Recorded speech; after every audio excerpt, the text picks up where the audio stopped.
Kivipi? Ungemuuliza dada yako chanzo cha kufukuzwa. Sawa? Ndipo uje naye. Chanzo ni nini? Unataka kujua? Nataka kujua. Okay. Mwambie dada yako, sawa? Ajifunze kuzaa au kubeba mimba. Unamkufuru Mungu sana kijana.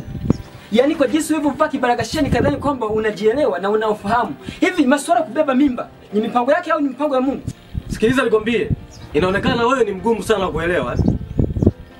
Yaani inaonekana vitu vinavyozungumziwa hapo uvielewe. Huu ni mwaka wa 8 tukeni muoa dada yako na wewe unajua, si ndio? Yeah. Miaka 8 ni mwanamke gani ambaye anaweza kuchukua miaka 8 asibebe ujauzito? Kwambia chanzo cha kumfukuza. Sikiliza nikwambie brother, sawa? Tunaishi duniani kwa ajili ya familia. Na hakuna kingine. Familia ndio furaha.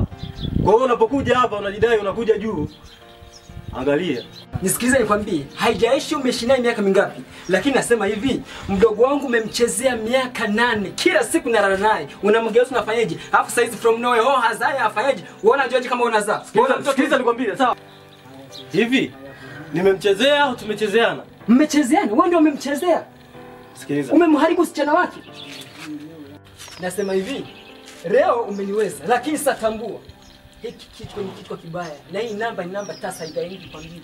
Sasa leo naondoka naye. Ipo siku tukikutana mimi na wewe iwe chocho tu chocho, bampa tu bampa, nitakuchomoa pua moja ubaki na kitundu kimoja cha pua. Hebu nendeni bwana. Hapo inaonekana wewe na dada yako wote wagumba tu kumbe. Nice, fresh, one day yes.